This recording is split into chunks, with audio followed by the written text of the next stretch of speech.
and welcome to an Organized Chaos podcast. My name is Bobby Quarters. Chaos is here with me. Hey.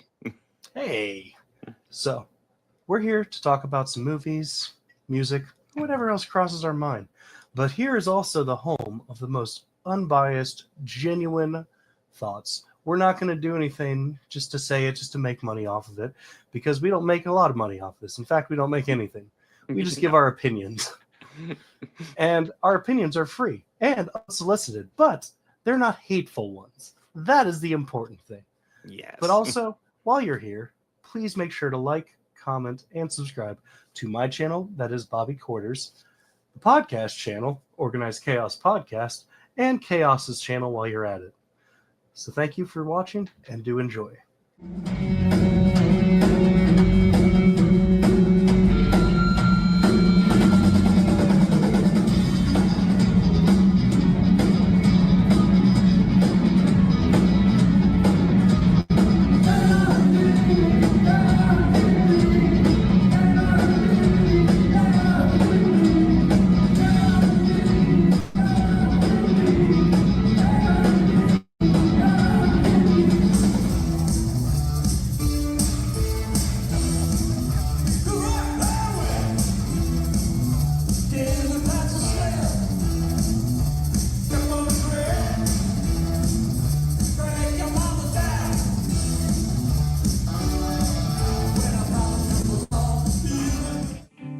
There's a crisis in the White House. What's the crisis? And the president's top advisors have been called together. Oh, jeez. The sexual misconduct occurred inside the Oval Office. With the election only days away, how much will this scandal affect the outcome? The president spent the weekend pressing the flash. He wasn't campaigning, he was dating, actually. Now, Washington's top spin doctor We can distract the press for 11 days till the election. I think we got a chance. has an idea, We can't afford a war. We're gonna have the appearance of a war. but he can't pull it off without Hollywood's top producer. Do I know you? We have some mutual friends in Washington. Why come to me? We want you to produce. You want me to produce your war? Not a war, it's a pageant. We need a theme, a song, some visuals. We need, it's a pageant. New Line Cinema presents How close are you to this? What do you want the kid to say? all the spectacle, I know we're all concerned for the president. I know we're all concerned for the president. I know that we are all concerned for the president. He didn't sell the line. all the drama, The president's gonna go to war with Albania in about 30 minutes. Albania's hard to ride. These are chips. We need it for the armed position on the screen. It'll be a kitten. We'll punch it in later, right? and all the effects of real war. Okay, put the village behind her. Give me some sound of screaming. Without the casualties, America has seldom witnessed a more poignant picture. They used the same process with the last Schwarzenegger movie. You're the man. Albania, Albania. That rhymes. I can't believe that we forgot a hero. It was like we sent him the Christmas card and we left out the fruitcake. There you go. Sergeant Schumann, if I may, welcome to history. How are you? Anybody want a beer? Because I could party. When it's cooking, it's cooking. from Academy Award-winning director Barry Levinson, When this goes national, I get to put it on my resume. Actually, no. What could they do to me? Take him home to your house and kill you. Academy Award winner Dustin Hoffman, This is politics at its finest. Academy Award winner Robert De Niro, How would you like an ambassadorship? That's my payoff. Hell, I just do it for a story to tell. Oh, no, you couldn't tell anybody. Listen, I'm just kidding. No, I mean, you couldn't tell No, it's just it's a pageant. It's a pageant. That's what it is. Wag the Dog. When the fit hits the shan, somebody's gonna have to stay after school. 12. 5. Power. I found everything this world has to offer. Free yourselves. Take to the seas. My treasure is yours to find.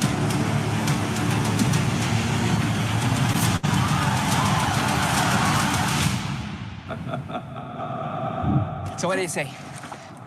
Are you with me?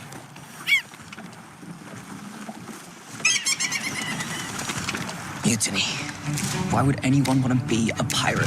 This is the best thing there is. Wind in your back. Salty sea air. Loyal crew by your side. It's ready! Luffy! What is it? Or Jolly Roger.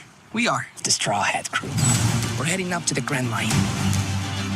A treacherous stretch of ocean with bigger islands, bigger pirates. And that's where we're gonna find the One Piece. You've been making enemies everywhere we go. Chop, chop! Cannon! Hit the deck! Luffy, they are hunting you. I saved your ass. What? I saved your ass.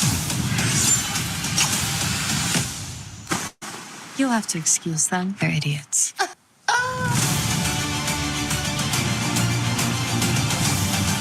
This crew, our crew, can handle anything. I'll do you the kindness of killing you all together. You're my captain from now until the end. I'm gonna kick your ass because no one messes with my friends.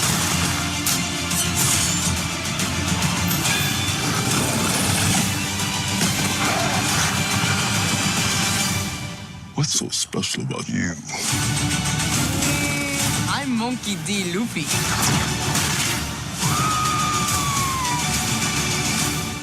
And I'm gonna be king of the pirates.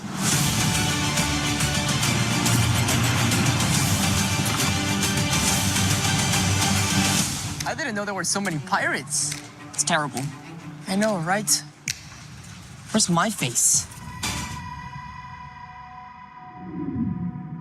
Can anybody help me? Please. I didn't want this. I didn't want any of this! Please. Help. Help.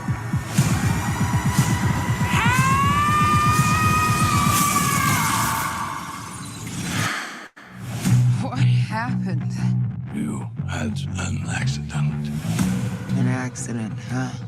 We dug you up, then we brought you back to life. Get on stage, and I call her by her first name. What do you want with a dead girl? I'm the same, born from the dead. I am a monster. Yeah, so am I. This world is a black hole.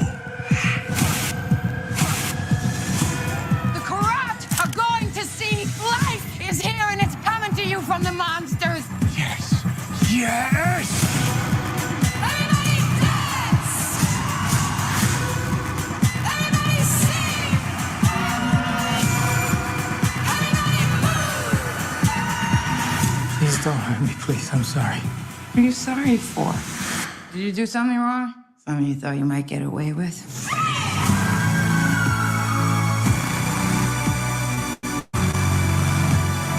Stop right there!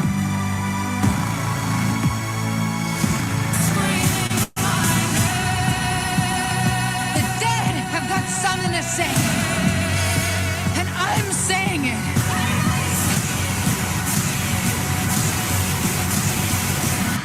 The bride of Frankenstein. No, just the bride. At the TPD, partnership is the cornerstone of success. No, carrots, no! Beautiful! You want to put bad guys away? Ow! Stop pulling my ears, stop pulling my ears. Never pull a bunny's ears. Be on the same page every day. Jiggle it, let's go. I got this. Here's the fuzz! Toot toot. Everybody run! Well, can't win them all. Come on, get on up. Let me ask you something. Do you think we're a good team? Of course. Into a zoo. I just wish I knew what we had to do to prove it to everyone else. We check the perimeter, snoop a little. We find nothing, we bail. No snake has set foot in Zootopia in forever. Keep the music playing. There's a snake! Stop in the name of the law! Snakes aren't the bad guys. I have to set things right. And when I do, my family will finally be able to come home. Woo! Hops and Wiles. Dream team. On the ground! Help me save them! I would like to call a partner meeting. I want the fox and that rabbit. Do you know how many mayors they've already destroyed? 1, 2. I got up to 2. All right, Carrots, any idea where you want to start? Yeah! If you want to find you a reptile, I am your gal. Breathe it in. Woo! Zootopia has a secret reptile population. Just let me handle the locals. Hey, bub. Hey, bub. Hey, bub. Hey, bub. Hey, bub, bub. Hey, bub. Bubby, bub. Hey, bub. Hey, bub. Hey, ho. Hey, bub, bub. Seen a snake? Nope. Wait, cannonball! Baby, keep the music playing. We're wild and we can't be tamed. I got eyes on them in pursuit.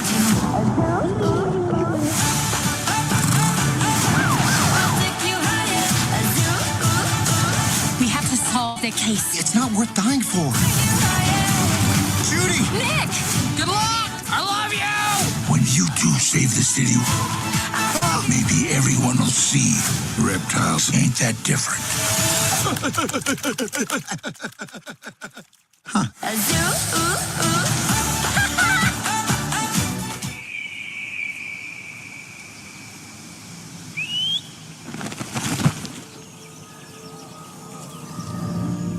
Is it true?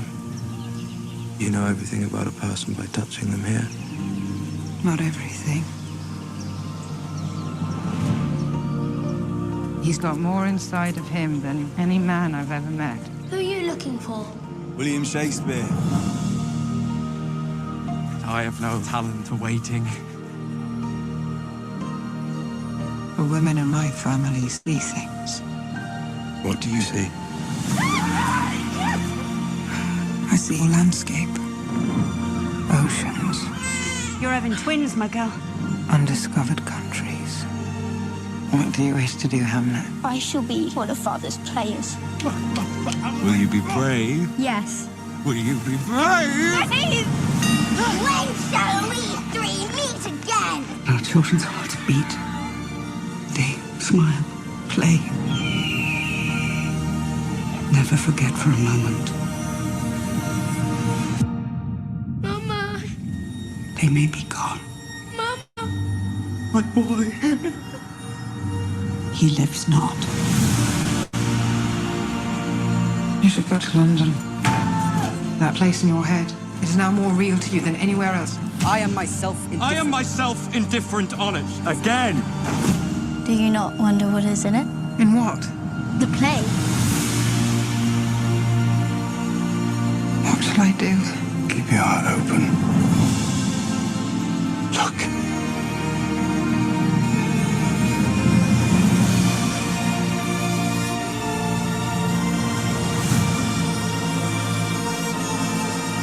To die. To sleep. Perchance to dream. What do you see?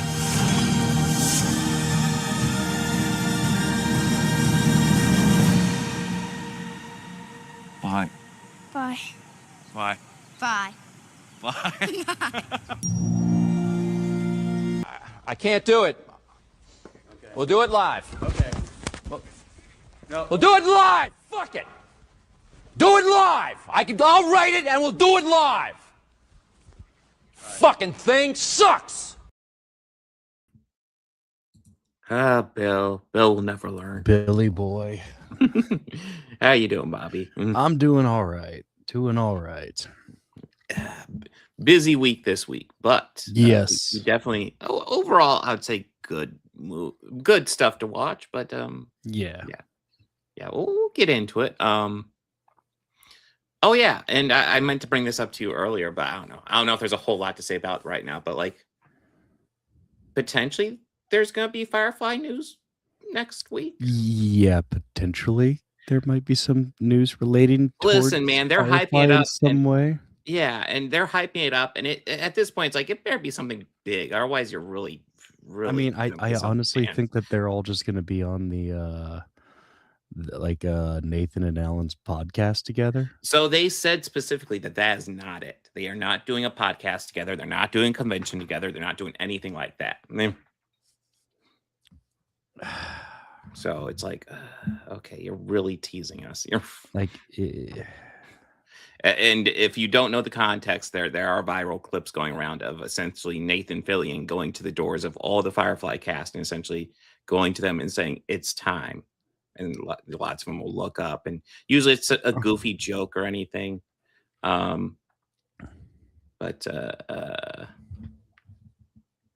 we should be up. We got some viewers. Oh, I think we got copyright stricken again. Well, hopefully we'll be up soon. Probably just because. Yep, we did. The Bride. Stupid. The Bride? Yep. The Bride of all things? I'm double checking that now. Like, I just.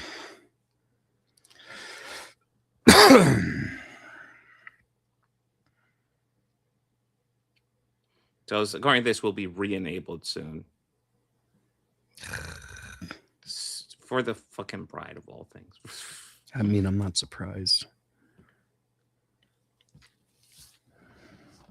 Let's see. Are we up?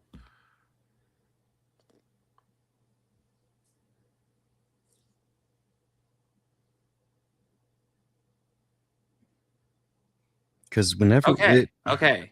We appear to be up. Okay, we're back. All right. Yeah. So apparently we were down. If you're listening, you just caught everything though. But vertical, I don't know. Horizontal. I know my channel is live right now. So let me check mine.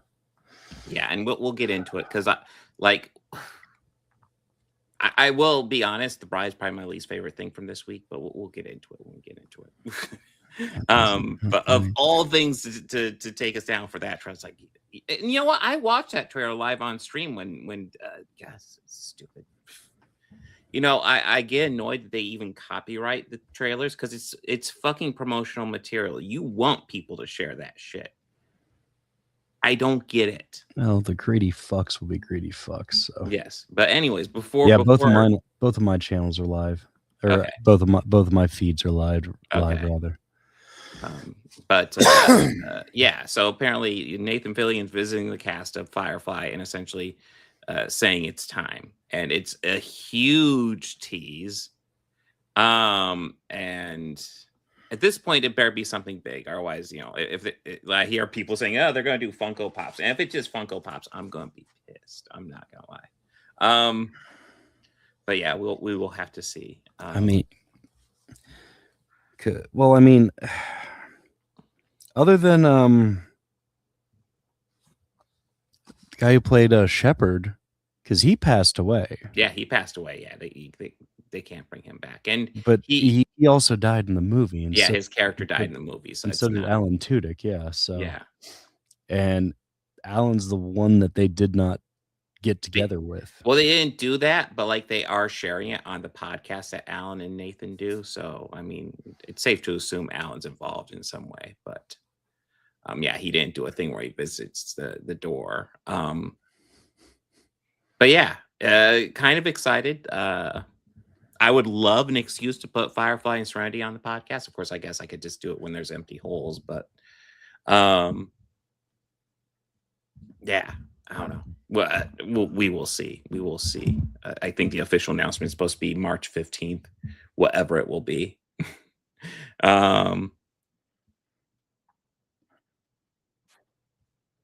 I will be honest, Chris. I actually prefer Firefly to Serenity. I think Serenity is a really cool movie, but I like the flow of Firefly better for the most part. There are episodes that aren't as good, but there's a couple episodes that are just bangers.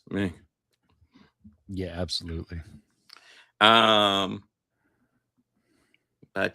this week we got some movies. We got some bangers this week too. We do. We got Wag the Dog. We're gonna finish off One Piece season 1. If you're watching because you're hoping we talk about One Piece season 2, which just dropped today. No, I did not have time to sit down and watch season 2 yet. We will get started on that next week though. But I did wrap up season 1 last night, and then we're talking about the new movie The Bride, with directed by Maggie Gyllenhaal, starring Jesse Buckley and Christian Bale. Things to say. And then I'll be doing some Oscar catch-up with Zootopia 2 and Hamnet. But also, I will be giving you my Oscar predictions. So I will be telling you who wins the Oscars. So,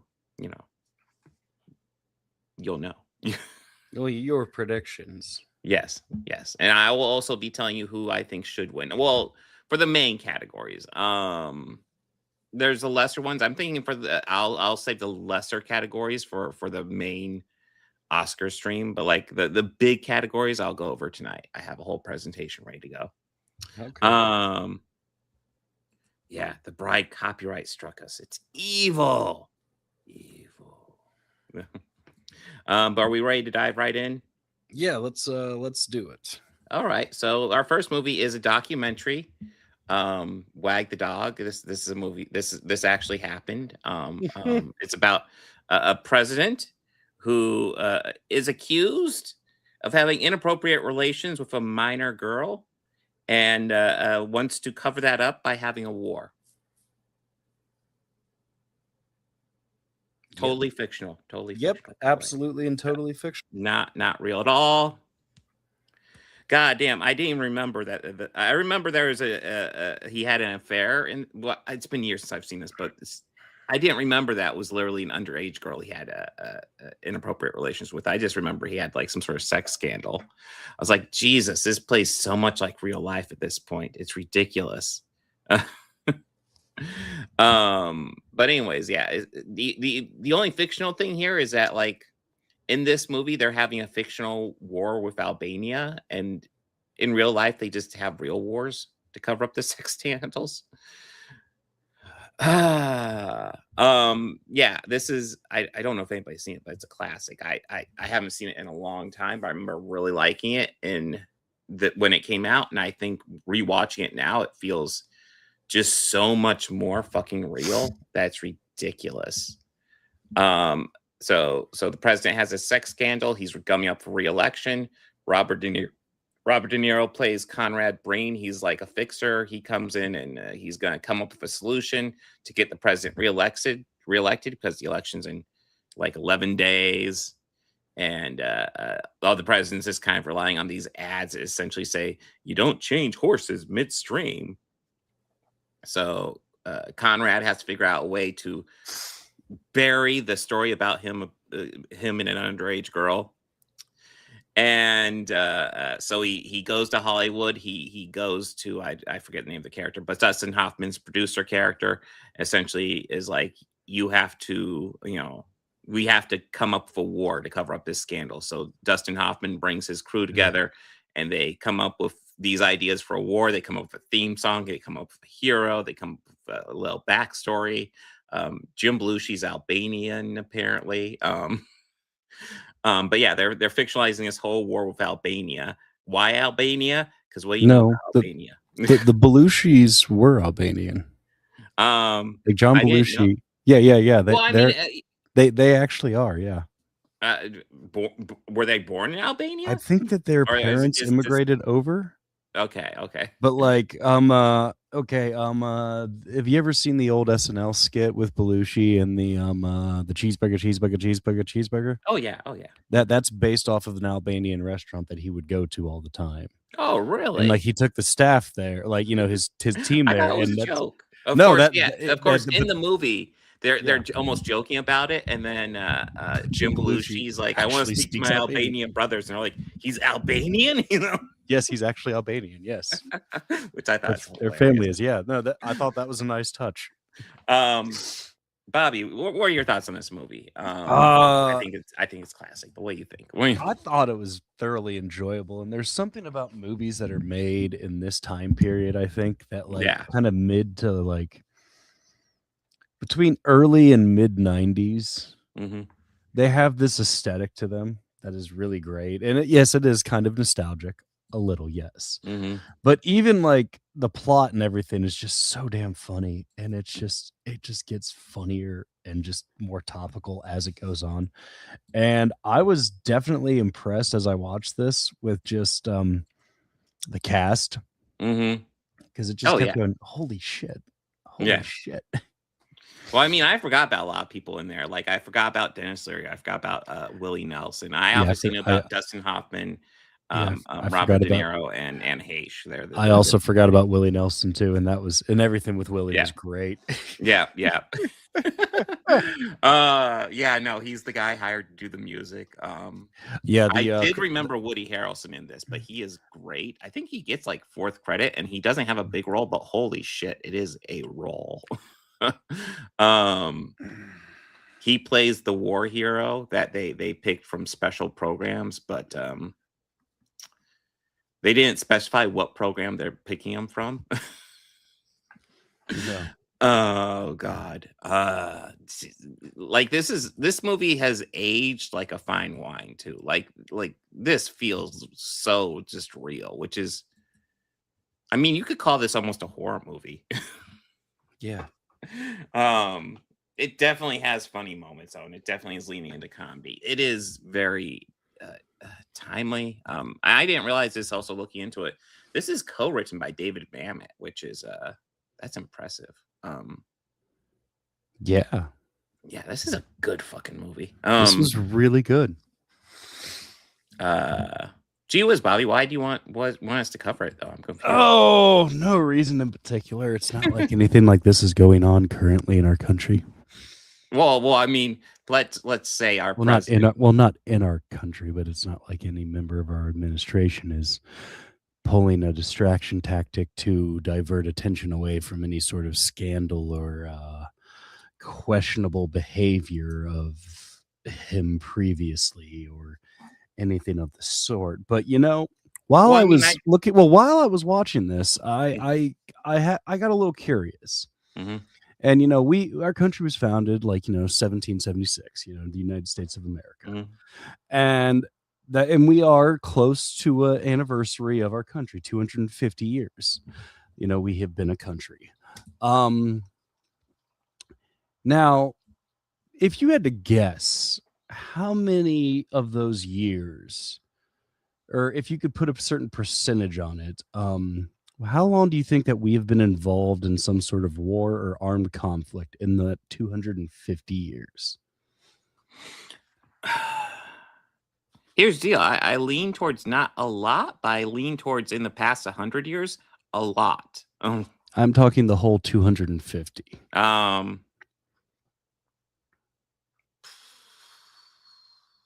Do you give up?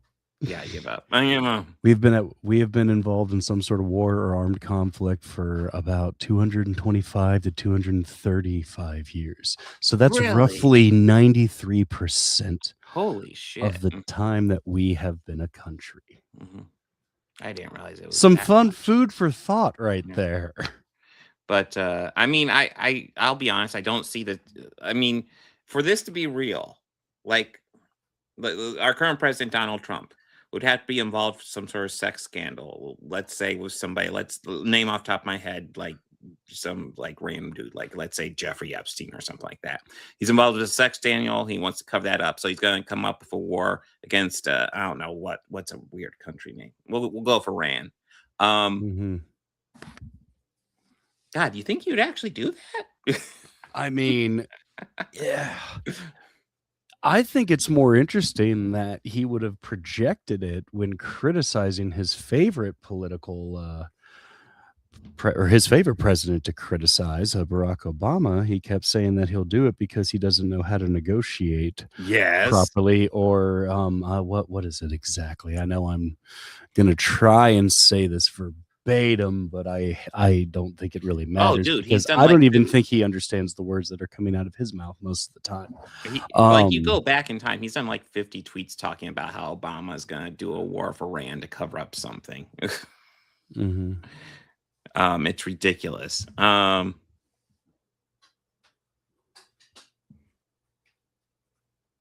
But yeah, it is very frustrating time to live in, and this movie has aged. Like I said, it's aged ridiculously fucking well. David Coker and I don't recognize the other guy. Okay. But yeah, that's David Coker right there. Yes, that is. God, there's lots of people in this movie. I also forgot about William H. Macy's CIA agent, because they're doing this whole war for Iran. All of a sudden, they're surrounded by the CIA, and they're pulled aside to this restaurant. William H. Macy's just like, There's a couple things I know for a fact. I don't remember the first thing, but it's irrelevant. And the second thing is like, there's no war in Albania. And they're like, oh, well, how do you know that? And he's like, because I'm the fucking CIA. I also have two, Chris, and I 100% agree with that. 100% agree with it. I've seen two of my grandparents pass that way, and it is all of the signs. Yeah. Well, I mean, you know, lots of people talked about how Biden, towards the end of his, really towards running his second time he was running in 2020 before he dropped out, he was not doing well. But the problem is, if you watch Trump, he's not doing well either. The issue is he turned it into part of his personality. So, like, when Trump is out there not doing well, it just appears like normal fucking Trump. Yeah, and I mean, even though like he says crazy shit, even for him, he says crazy shit all the time. That even makes you just wonder, the fuck is he saying? I'm sorry to hear that, Chris. Yeah, that's always rough. But yeah, this movie is fantastic. This is a great movie, yeah. And like I'm always one for political satire, but you know, just for some reason the urge struck me just that we should watch this because it's been a while. Yeah. Another thing that struck me watching this early on is I was listening to the music and I was like, that sounds like Mark Knopfler guitar work. And of course, Mark Knopfler did.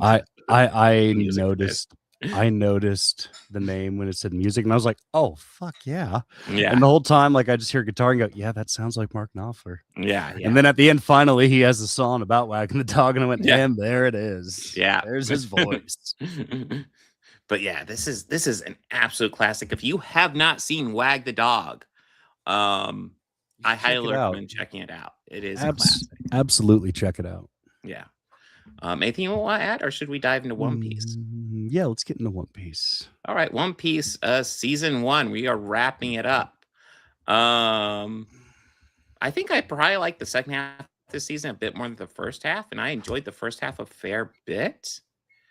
But yeah, no, what I kind of realized was like we're doing like almost like 2-part character stories where the first 2 episodes, which are kind of more about Monkey, and then the second 2 episodes are kind of more about Usopp and Zoro. Then episode 5 and 6 are about this new character who I'm brain farted, Sanji, who is their cook. And apparently is good at karate, which I didn't realize until he was into a fight. And I was like, oh, that's where he's useful. And then the last 2 episodes are about Nami, who's been there the whole time, but I was waiting for a story about her, and she got a hell of a story. Yeah, she really did. But yeah, the first 2 episodes here are about Sanji. They meet him up at a restaurant. He's working for it's not his dad, but it's almost like an adopted dad. He's a pirate. Chef Zeph. Yeah. Who was just a big dude built like a brick shit house. Yeah, and he's kind of a jerk to him, but like I love how he's kind of a jerk to him, but they establish so well why they're so close and why, like, you know, Sanji looks up to him so well because he has done so much for him. I mean, literally ate his leg for him. Yeah. It's wild, but yeah, I love the relationship between those two. Yeah, and it kind of bleeds into the introduction of the fishmen and their piracy, and how Nami actually works for the I'm brain farting on the main enemy of the fishmen, Arlong.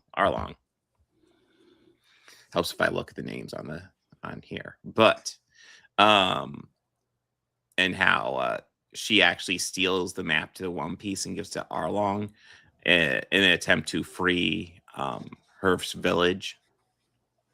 And Luffy just being the Luffy, yeah, is like Nami betrays him. Like, it's flat out betrayal. And he's like, I'm not giving up on her. I know what's in her heart. And it's like, yeah, like Zoro is even like, she betrayed us, bro. She left. I don't know what you're doing.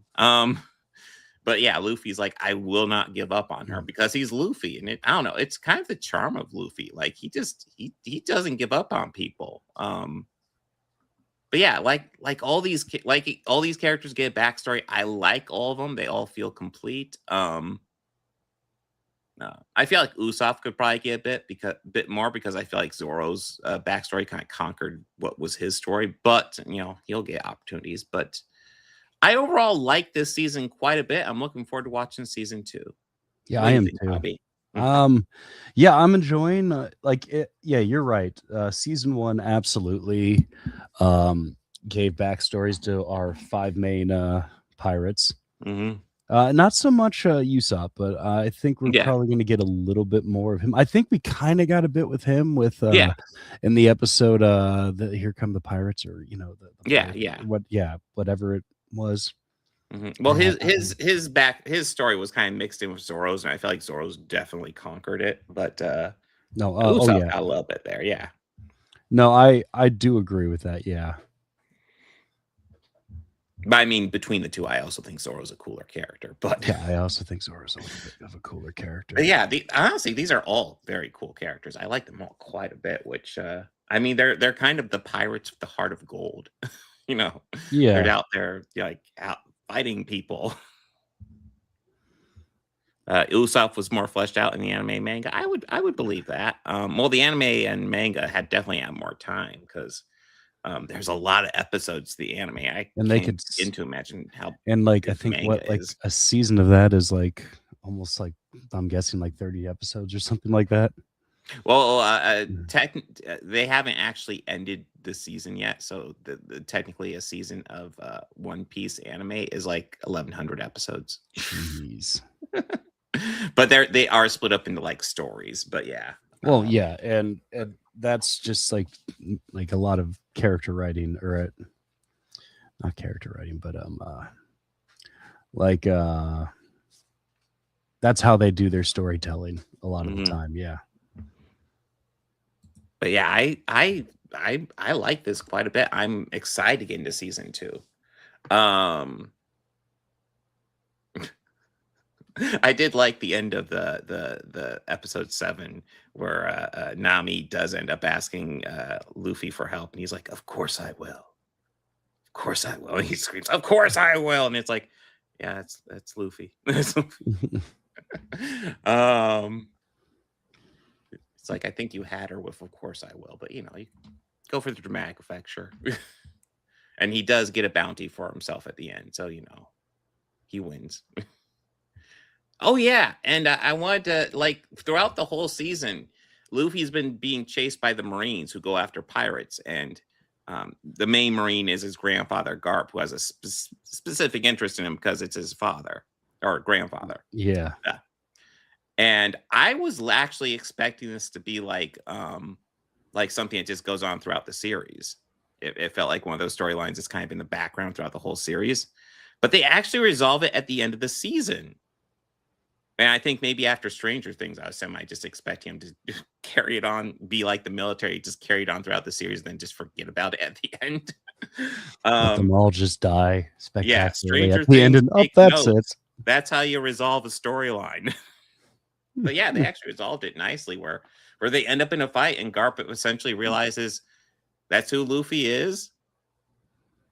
Can't change him. Wish him good luck. Yeah. And I was like, okay, I kind of dig that. But yeah, all good characters. I like Garp, and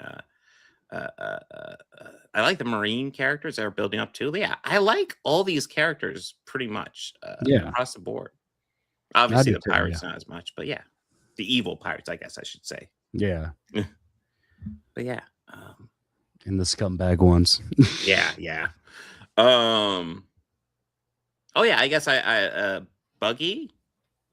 I guess he'll be coming back. I'll be honest, he was probably not one of my favorites, but we'll see. But yeah, overall, I enjoyed this quite a bit. Anything you want to add, Bobby? No. Yeah, I like this. Yeah, I like it too. I'm excited to get back into it. All right, so we're ready for the bride. Yep. Let's Okay. dive into it. Okay, so I want to get into some positives real fast because I don't think I'm positive on this movie, but I don't hate it either. No. Positive. Christian Bale's Frankenstein, I think, is fantastic. Yes, I agree. I think Jessie Buckley does a good job. I think her characterization is wonky, and we'll get into that. But I think she does a good job, and she has good chemistry with Frankenstein.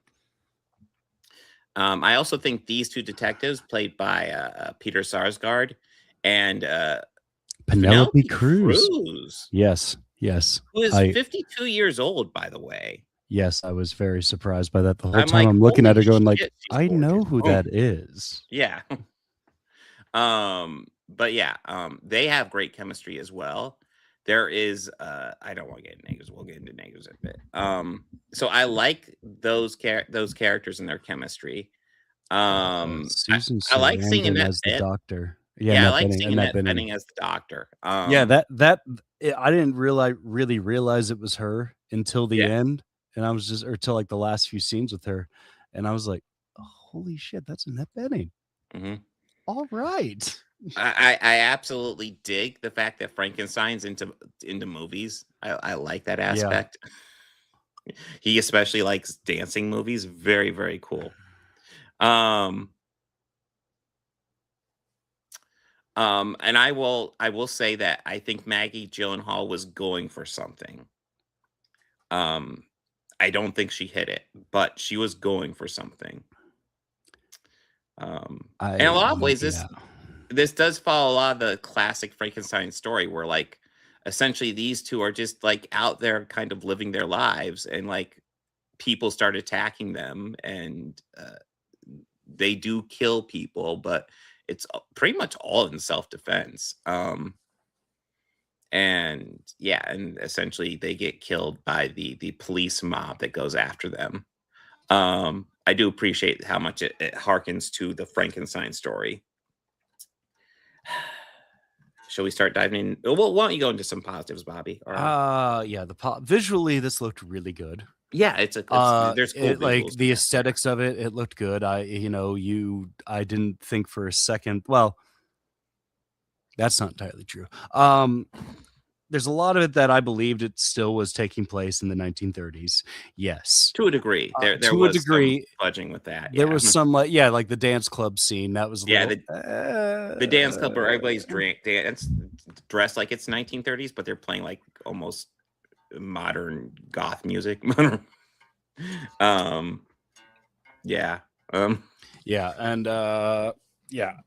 The actors' performances all around, I thoroughly enjoyed. I thought that was all good.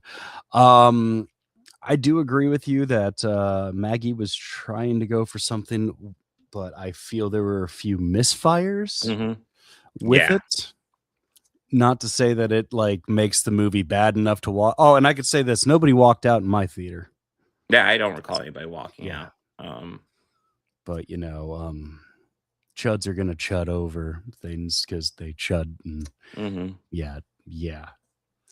Listen, anytime a woman releases something, there's and if it usual has any suspects who flaws, are, if it has any flaws, they're going to amplify it to ad nauseum. Yeah, and it is annoying because there are plenty of good aspects to this movie. Yeah, it kind of almost makes me want to ask that famous incel question, but I'm not gonna play that one. But we'll get so first of all, this movie is very messy, and I think one of the messier aspects is started right at the beginning. And when they did this at the beginning, I was like, I don't know what we're doing with this. So the beginning begins with a monologue by Jessie Buckley as Mary Shelley. And essentially she's saying, this is the story I always wanted to write. And I'm never a huge fan of trying to put words in people's mouths. She's a real person. I don't know. Like, you better nail it if you're going to do something like that. And they don't quite nail it. Yeah, that I felt was a little bit of a misfire. I got what she was trying to go for. Yeah. and later having Mary kind of possess the bride a little. I think that was a misfire too. Channeling, yeah. I like the idea, but well, also like in this world, Frankenstein exists. So in this world, Frankenstein is not a story by Mary Shelley. It's a real thing that happened. But then we also have Mary Shelley inhabiting people in this world, and I'm not sure what Maggie Gyllenhaal's going for. I don't feel she's hitting it really at all. I mean, it's coming off very awkward to me.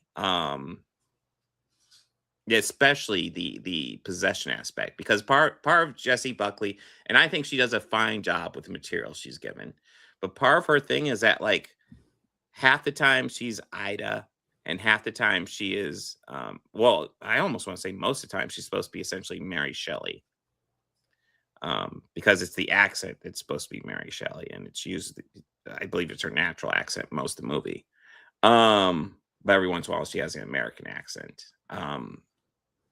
And yeah, there's this possession angle, and like the people in this world recognize that she's possessed, and then they kill her. And it's, I guess, the world where supernatural things exist, but as far as we see, the only supernatural elements are Frankenstein and Bride here. Yeah.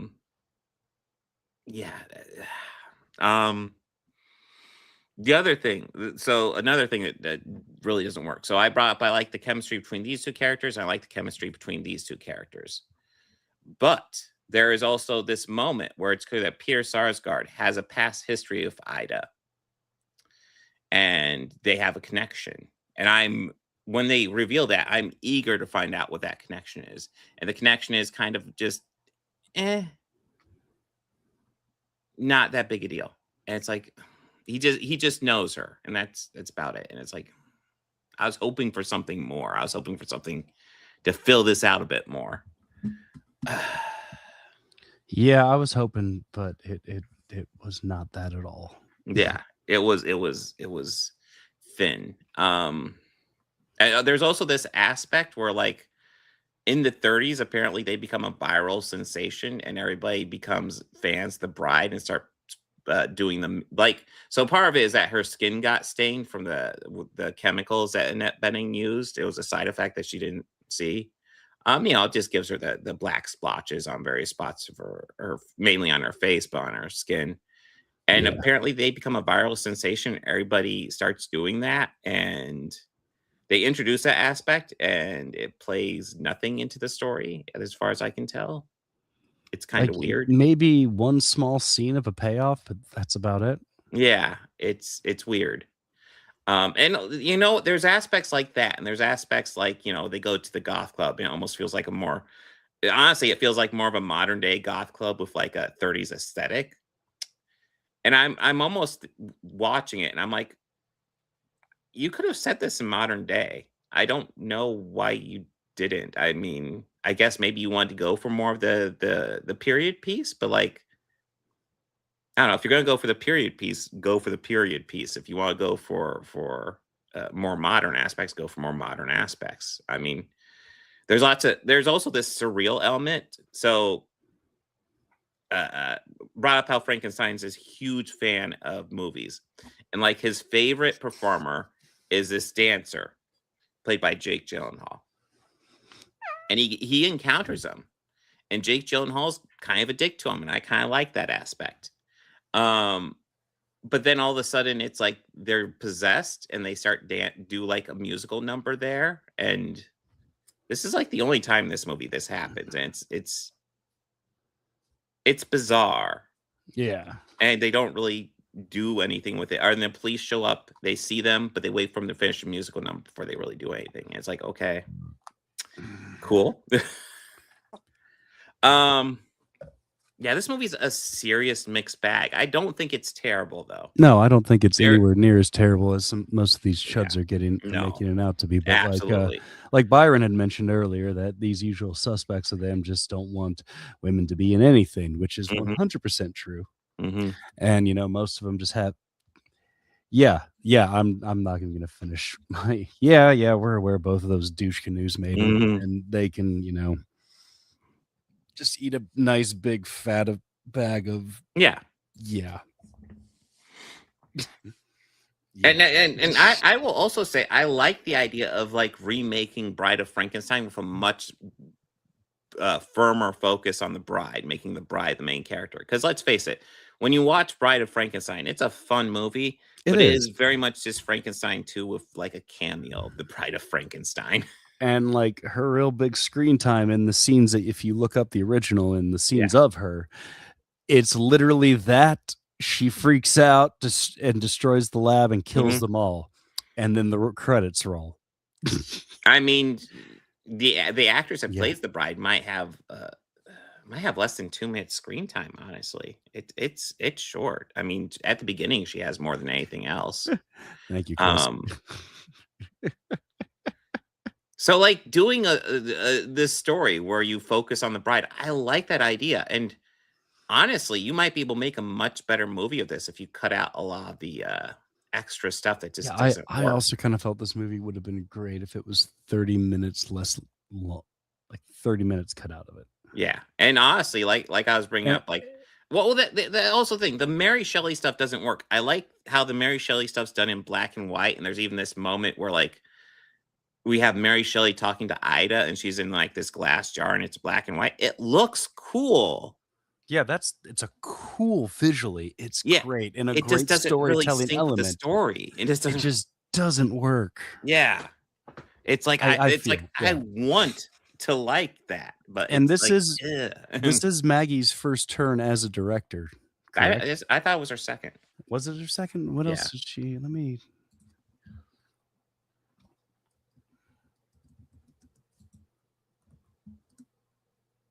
Yeah. Let's see. Find this out live. Okay, you can't just fucking Google, you pain in the ass. 3. She directed 3. So she did a mini series on that, and then the film, film Lost Daughter, and then The Bride. So no, she doesn't have much experience as a director, and maybe she's going for something a bit too bold here because it's not. Well, you know, she was going for the art house film. It doesn't. Well, I like I said, I like Jesse. Like I like the relationship that Frankenstein and the bride build up because at first, like. It's kind of a weird introduction because Frankenstein is like, I just want a bride. I am so fucking lonely. I want a bride. So they reanimate this corpse. And it's like, yeah, you're here to be his bride. And it's weird. It's like, but like, yeah, the relationship kind of works in the end. Like they hang out together and it kind of ends up working. But like, there's just all these other elements where it's like, that really doesn't work. Like, I feel like there is a good movie in here and it's just kind of buried under a lot of unnecessary crap. Yeah, I agree. Anything else you want to add, Bobby? No. Yeah. I would say if you're like a huge fan of Frankenstein stuff, it might be worth checking out just to get Christian Bale's version because he does a good job. But yeah, I'm kind of disappointed with this one. I think it also hurts that this is not that long after Guillermo del Toro's Frankenstein, which was pretty fucking good. But yeah.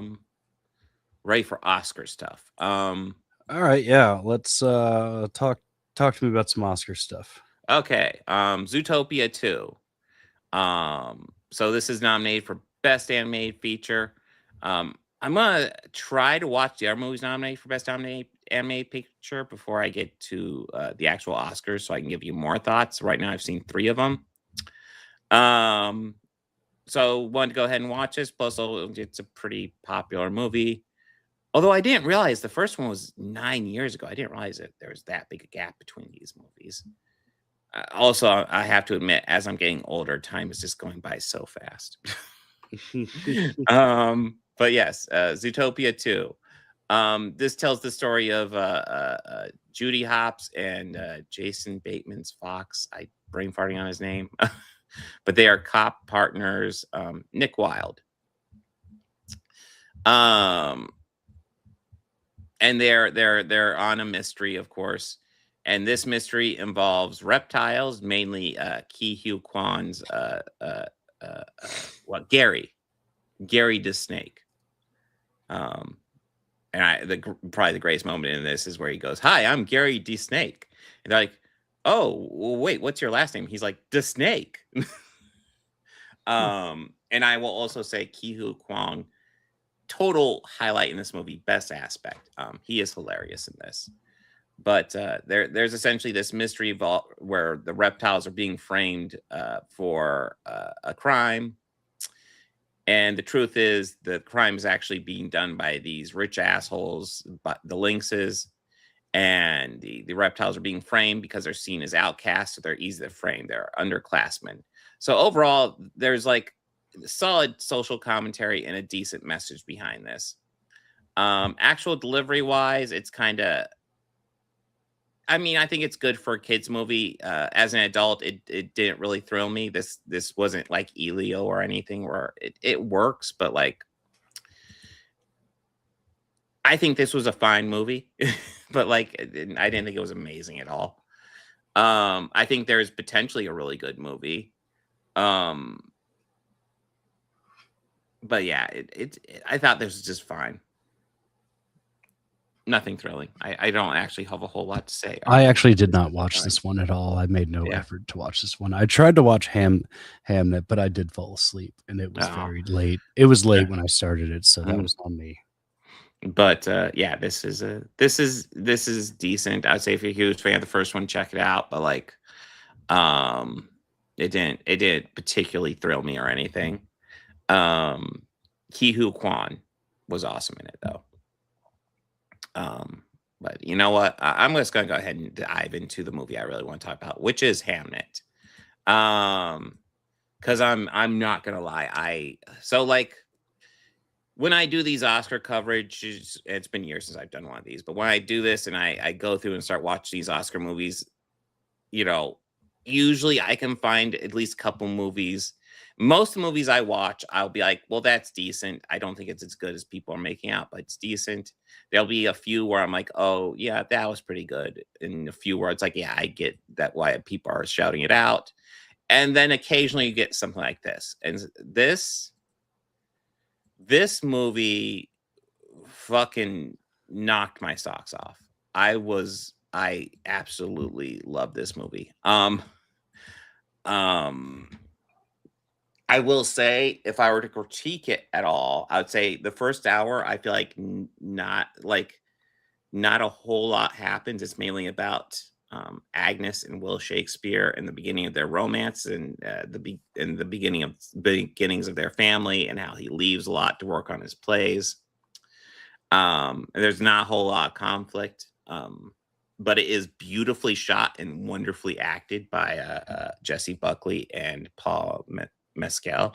Jesse Buckley's getting a lot of shout outs this podcast. But the second hour is goddamn fucking beautiful. Like, this is a wonderful movie. Yeah, no. So the second hour, just to get into the second hour, this just had me like in tears over and over again. This movie is a fictionalized version of kind of the origin of Shakespeare's Hamlet, and I am a huge fan of Hamlet. And I think part of the reason I didn't held off on watching this was because I didn't think they would do necessarily a great job with it, because I have kind of Hamlet in a high regard, and I was thoroughly impressed with what it does, because I thought it would do like a reinterpretation of Hamlet, and it doesn't. But it shows what could have inspired Hamlet, and it also reframes certain moments in Hamlet to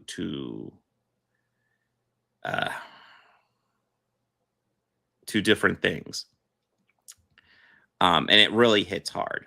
I'm gonna go ahead and dive into spoilers because it's tough to really get into this without really diving into spoilers. Yeah, the beginning of this is it's a fictionalized version because first of all his wife is Agnes Shakespeare when it was Anne Hathaway in history, but they have this nice relationship. She's at home all the time raising the kids, but like he visits when he can, and he has a really good relationship, especially with his son, who really loves the shit out of his dad and is always sad when his dad leaves and very upset when his dad leaves. And the son's twin sister ends up terribly sick and pretty much on death's door. And there's this moment where the son is laying in bed with his sister as she appears to be dying, and he's like, I will give my life if it will save you. I will give my life if it will save you. And then we come in the next morning, and Agnes, the mother, walks in, and the daughter is doing much better. It's like, oh, thank God, the daughter's doing better. And all of a sudden, the son is deathly ill, and he doesn't make it. And during all this, we see Shakespeare rushing home, and he gets home, and he sees his daughter walking around just fine. At first he's like, oh, thank God, oh my God, everything's okay. And then he sees the body, and then he's like he had no idea his son was even sick, and he's just gone. And you can instantly see how this hits the emotional levels. But then he's like, I have to run off and work on more plays. And his wife's like, no, I need you here. I'm freaking out. And he's like, I have to work on a play. And the play he is working on is Hamlet. And during the play, there's the scene where Hamlet is visited by the ghost of his father.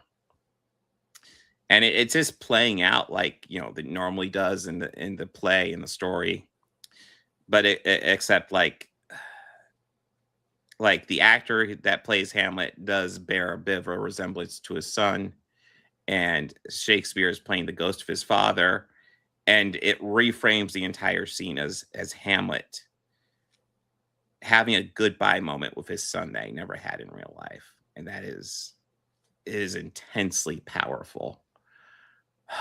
And then there's other moments throughout the end of the movie like that, because I almost want to say like the last 20 minutes or so are just redoing moments of Hamlet, but reframing it with this past history that we now see, which is fictionalized, but still really powerful. Yeah, I think this might be my favorite movie of the year. I was not expecting this to hit me as hard as it did, but I love this. It's a beautiful looking movie, if nothing else. I think it's a crime it wasn't nominated for cinematography. Absolute fucking crime. But Jesus Christ, I love this. It's been on my mind the entire time since I've watched it. It is so fucking good. If you are if you have a passing interest in Shakespeare at all, I cannot recommend this enough. This is a beautiful fucking movie. Yeah, I was not expecting this to hit me as hard as it did, but I was like, oh my God, this is amazing. But yeah, I highly recommend this. Chris was saying it's the best movie by Chloe Zhao. I haven't seen a whole lot of Chloe Zhao movies, but of what I've seen, yes, this is amazing. I would also call it best movie of 2025 as well. Okay. But yeah, this was amazing.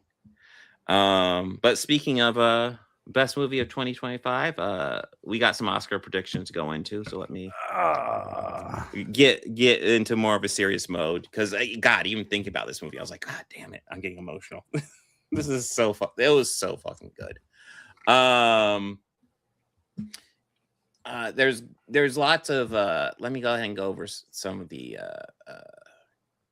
minor category predictions here.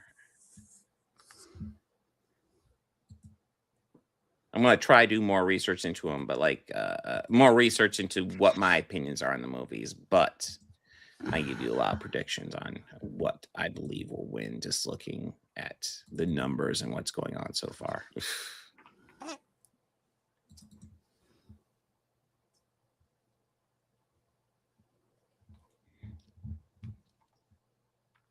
So best casting looks like that. I would believe that would go to Sinners. Best sound, best sound's gonna go to F1. F1 is easily the worst movie of the Oscars I saw. Yeah, vroom. Best production design, Frankenstein. Yeah, absolutely. Best documentary, All the Empty Rooms. Best editing, One Battle After Another. Best costume design. I'm shouting out predictions here. This is not what I necessarily think will win. I know. But my prediction for that is Sinners. Best costume design. Frankenstein. Well, that's Frankenstein. It's not Smurfs 3, which is shocking. I know. No, I think best costume is going to go to Sinners because that was awesome. Best Frankenstein? Yeah, I'm going Frankenstein. Okay. Best visual effects, that will go to Smurfs 3. Yes, that will go to Smurfs 3. Absolutely. Documentary will go to The Perfect Neighbor. Adapted screenplay, One Battle After Another. And that is, by the way, not my pick, but that is what I predict will win. Original score, that'll go to Sinners. Original screenplay will go to Sinners. Original song will go to K-pop Demon Hunters for Golden. Animated short film will go to Butterfly. Live action short film will go to A Friend of Dorothy. International film will go to Sentimental Value. Animated film, best animated film. That's a pretty big category. I'm going to try to get caught up so I can give you what I think should win. But what will win will be K-pop Demon Hunters. Best cinematography will go to Sinners. Best supporting actress. Well, you know what? We're getting to the big ones, so we're not going to present those on here because I have a whole PowerPoint for these. Oh, so we're getting to the big categories now. So we'll actually go into a bit more discussion. All right. Here. So best supporting actor. Best supporting actor. We got Benicio del Toro for One Battle After Another. He was solid. Jacob Elordi for Frankenstein. He was really good. Delroy Lindo for Sinners. He was really good. It's Really Delroy good. Lindo. Really good in that. Sean Penn for One Battle After Another. He was good also as well. He was also pretty good. Yeah, and Stellan Skarsgård for Sentimental Value. He was really good. Now, what will win? I'm pretty confident Sean Penn's going to get for One Battle After Another. I'm pretty confident this year is going to be a big year for One Battle After Another, and I do like that movie. But I don't think it deserves quite what it's going to get. Yeah, I don't think it's as good as it's being made out to be. I think it's really good, but yeah, I don't think it deserves. Yeah. Like I think there's better. Yeah, there's better movies, especially by the director. But just yeah. What do I want to win? I think Stellan Skarsgård killed it in Sentimental Value. I want Delroy to win. I think I would not be upset if Delroy won, if nothing else, just because it's Delroy Lindo and he's amazing. Because can you name a bad performance he's turned in? No, I could name several bad. I can name several bad Sean Penn performances. Several. Well, dude, like Delroy Lindo was perhaps the biggest shining light in Congo. Like he gets one scene in that movie and he shines in that scene. And he upstages Tim Curry in it. Yes, shockingly, yes. But yeah, he's amazing. I do love his scene in that. Yeah. What are you doing in my country, you piece of shit? Best supporting actress. This time we got Elle Fanning for Sentimental Value. I'm gonna slaughter her name. Inga Ibdater Lilias, Sentimental Value. Amy Madigan, Weapons. Wumi Moscow. I'm sorry, I'm slaughtering these names, for Sinners, and Tiana Taylor for One Battle After Another. I personally think they all do a good job. I will say my favorite three are the three in the middle. Elle Fanning was good. I would not put her in serious contender. Tiana Taylor, I know has a chance of winning, but I don't know. I thought she was fine, but she didn't blow me away one battle after another. But I am pretty confident Amy Madigan's gonna win this, and I won't be upset if she won this because she's an awesome actress and she was awesome in Weapons. But I personally thought Inga Ibdatmore Ilyas, and I'm slaughtering her name, I know, but she was phenomenal sentimental value. Essentially, her character is very secondary, and then like in the second half, her character just takes off and becomes like this powerhouse, and I love it. But yeah, and mainly sentimental value is worth watching for the performances. The movie was fine, but like performances are amazing in it. But anyways, best actress, and I'm gonna go ahead and say, I think Kate Hudson in Song Sung Blue is my least favorite performance on this list, which tells you how good performances are on this list, because I thought she was outstanding in that movie. But everybody else is better, in my opinion. And God, there's absolute standouts, mainly Jessie Buckley, Rose Byrne, and Renette Reziv are all phenomenal. But anyways, Jessie Buckley in Hamnet, Rose Byrne, If I Had Legs, I'd Kick You, Renette Reziv as in Sentimental Value, Emma Stone in Begonia, and Kate Hudson in Song Sung Blue. Any thoughts on this one, Bobby? Oh wait, yeah, I don't know if you've seen these. I don't know. I think Begonia is the one I've seen. I actually did watch that after we covered it. Oh, okay. Okay, yeah, I could see that one, and it probably will, because usually when they cover stuff like that, it's kind of a gimme one. It's like that in war movies. Yeah. Jessie Buckley, I am fairly confident will win this. She's been winning. She's been winning all the award circuits right now, and frankly, she is amazing in Hamnet. So I do not fault that at all, which is why for me she should win it as well. She knocked it out of the park. She was amazing, and that's after seeing Rose Byrne kill it, and If I Had Legs, I'd Kick You, and also after seeing Renette Reziv kill it in Sentimental Value. She acted opposite Stellan Skarsgård and not only held her own, but stole quite a few scenes from him. They are both amazingly good in that movie. But yeah, between all of them, Jessie Buckley just absolutely crushes it. And now we get to best actor. Bobby's all-time favorite actor, Timothée Chalamet, and Marty Supreme. Yeah.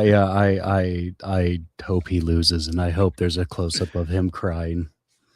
I actually hope he loses too. Not that he doesn't do a good job in Marty Supreme. He does a good job, but like there is definitely, I would say there's at least two better performances on this list. Leonardo DiCaprio in One Battle After Another, Ethan Hawke in Blue Moon, Michael B. Jordan in Sinners, and Wagner Moura in The Secret Agent. Now, I am actually fairly confident Timothée Chalamet will win this one.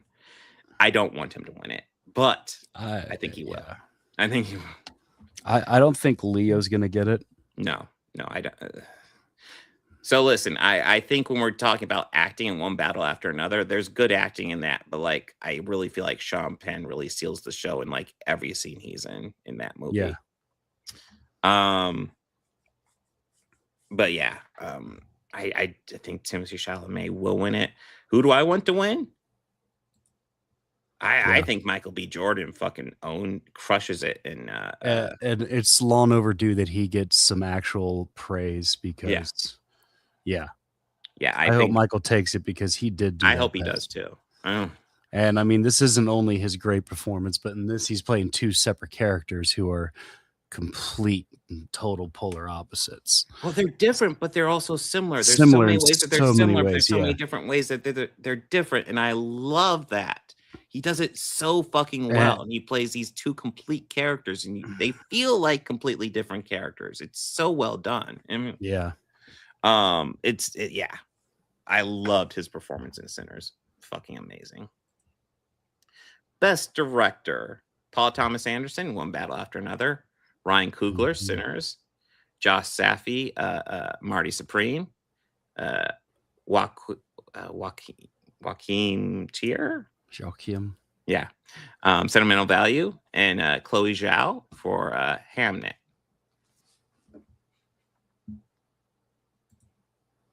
Yep. No, I think Michael B. Jordan has a decent shot. But yeah, I don't know. I just have a gut feeling Chalamet's got that. I think him, well, as you know, Chris brought up him being obnoxious lately. I think that's going to be might hurt his chances a little bit. That's my opinion. That's why I think he's not going to get it. Mm-hmm. I hope you guys are right. I really hope so too. Because if we think he's obnoxious now, my God, could you imagine how pretentious he'll be now? Mm-hmm.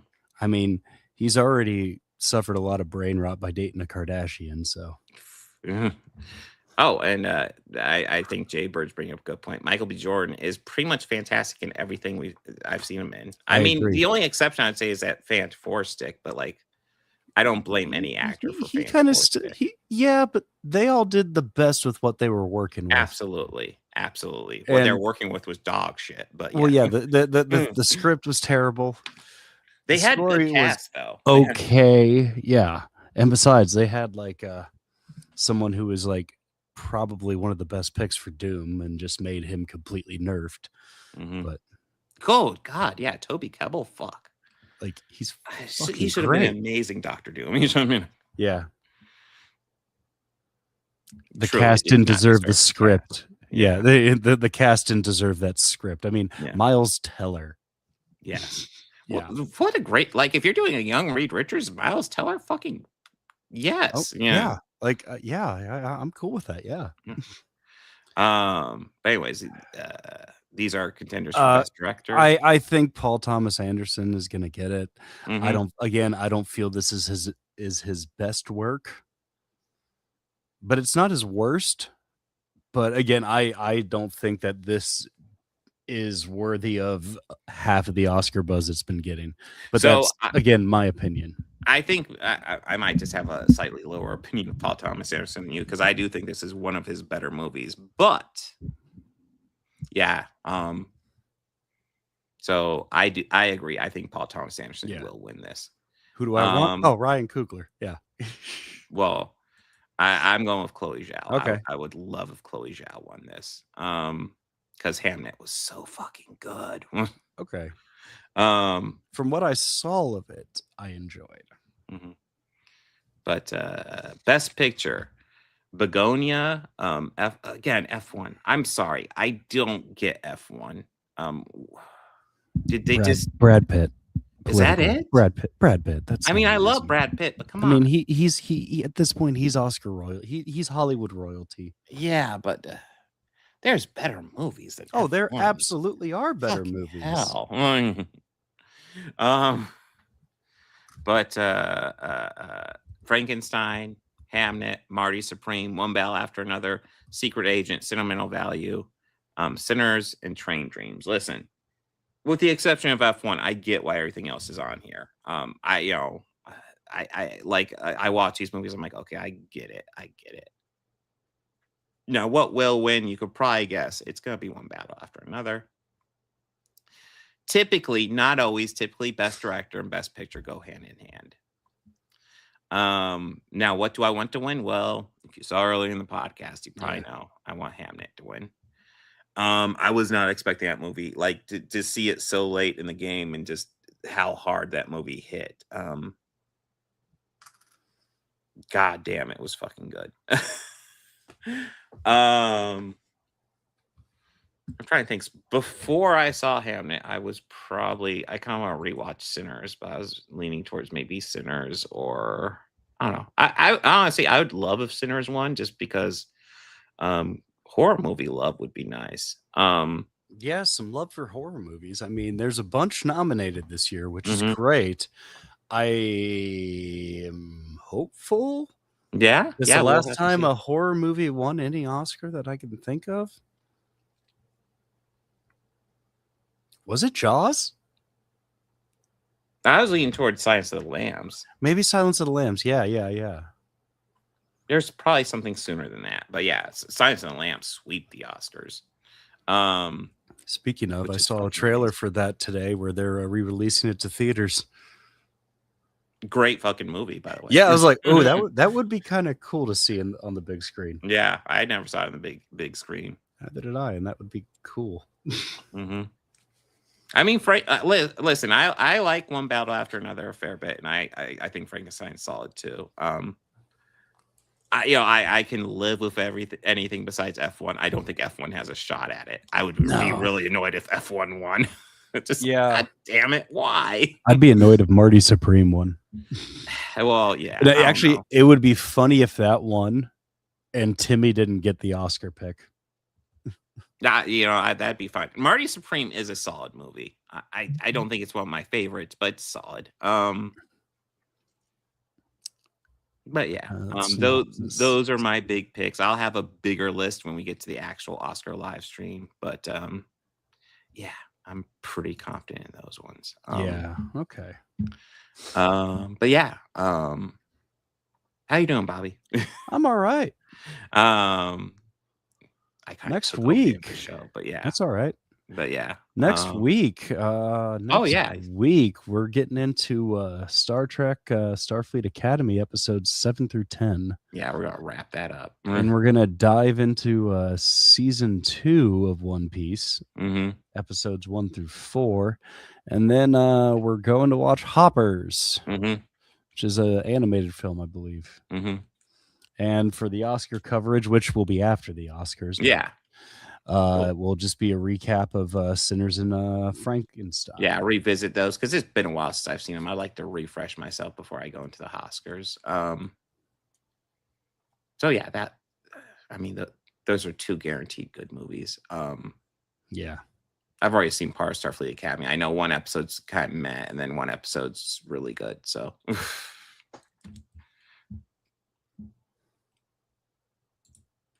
Oh yeah, that was kind of wild when Eddie I think Eddie was really good, but I also think Michael Keaton was really good too. So yeah. I don't know. I don't begrudge any of them, but yeah. Yeah, no, Sinners Sinners has a shot. I don't think it's gonna win, but it has a shot. And I would be happy if it won. Yeah, I would too. Although I'll be honest, I'm fine with One Battle After Another winning because I thought it was solid. But yeah. As long as F1 doesn't win, I'm good. Yeah, F1 shouldn't win because that looks terrible. In case you couldn't tell, I'm not a huge fan of F1. I don't get it. It's like, okay, cool. They're racing cars, whatever. No, I've heard really good things about Hoppers too. Yeah, I have too. Yeah, I'm looking forward to that. Should be hopefully it's better than The Bride, but I don't know. Like The Bride had good elements. But yeah, I will say that there are people who said it's what the Joker Deluxe wanted to be, and I didn't see that at all. No, I didn't see that. I mean, no, I don't get that. No. Yeah, I'm really trying to visualize that because no. I will say, if you're wondering, say what you will about The Bride is vastly superior to Joker too. Oh God, yeah. Not even in the same league. Yeah. But yeah, it was kind of a misfire. But you know what movie I could tell you it wasn't? What? The Ministry of Ungentlemanly Warfare. That is true. Well, they didn't kill enough Nazis in it. No, but that I can never get tired of watching that on film, though. Well, listen, I'm just going to go ahead and say every movie can be improved by killing Nazis. Just by having to see them just killing a bunch of Nazis. Dude, I did think it was wild in Sinners. I'm looking forward to rewatch that, but like, it feels kind of tacked on the scene at the end where he's just killing the KKK. But I am all for it. But like, Remy did tell them that they're going to come by in the morning and Yeah. kill all of you. That is Yes. what's going to happen. Yeah. It felt tacked on, but I was like, I am here. It was just so Tack it awesome on. watching. Fucking do it. So great watching. Yes. It's one of the few moments where you tack on something. It's like, okay, And my opinion, even this that movie's going up. scene where Sammy's playing guitar and then like the ancestors transcend time all together for that one that whole scene thing is so amazing. If like I mean that when I first watched that in the theater, I needed like a minute to unpack everything I just watched there. I'm like, okay, I need to focus on the movie. Like, holy crap, that was awesome. Yeah, no. So, dude, it's kind of wild how Sinners just has this. It just has one like musical break for just that one musical like scene. Well, there's a And it few works music so numbers in there, fucking but well. that Yeah, was well, a I mean, there's huge music break. numbers, Yes, but that was like a huge break where like time is like mixing together. You're seeing modern stuff and older stuff. It's all mixing together, and it's so wild. And it just does that one time. And normally that would feel so out of place. But the fact is, the movie is so good, and that scene is so good. It's like, I guess, eclectic with how it just works because it's all so fucking good. Yeah, and even in that scene, they had even talked about how people have there's been people throughout history who have the act of bridging time through music. And that is one of the overall messaging in that film. Yeah. And that's just like, if you're just kind of wondering what the hell do they mean by that? Yeah, that's a visual representation of it right there. And it was just, so cool. I mean, hell, the movie does end with a post-credit scene in modern day. So, and old Sammy is played by Buddy Guy. Yeah. Well, 92, but I mean, Buddy Guy is always like, that's true. Yeah. Yeah. When I saw him, I was like, oh, sweet, Buddy Guy. Hell yes. Oh, we get to listen to him play the guitar now. Hell yes. And that's coming from me as a fan of his guitar playing and him and his music. So I had my fanboy moment in that theater. Oh yeah. That moment, I was like, dude, fucking Buddy Guy. Looking forward to rewatching. I'm thinking I might just go ahead and purchase it just to have a copy available. Yeah. But yeah, that's next week. I will be live with a normal stream covering comic books and chuds on Thursday. Oscar stream will be Sunday. And and then podcast next Tuesday. Anything you want to talk about, Bobby, before we sign out? No, I think I'm good. Okay, and hopefully we have cool Firefly news next week instead of just Yeah, hopefully there's like some some substantial Firefly news. Yes. I'm hoping because all the teasing stuff has been great. Yeah, it would be evil if it's not something really big. But I don't think they're going to do that. Yeah. I mean, that show still has one of my all-time favorite quotes from like any series at all.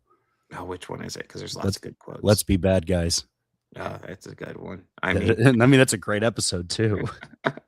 I mean, there's so many great quotes. I mean, if we're talking about it's a great hat, isn't it? Cunning. Yeah. A man walks down the street wearing a hat like that. He is not one to be messed with. No.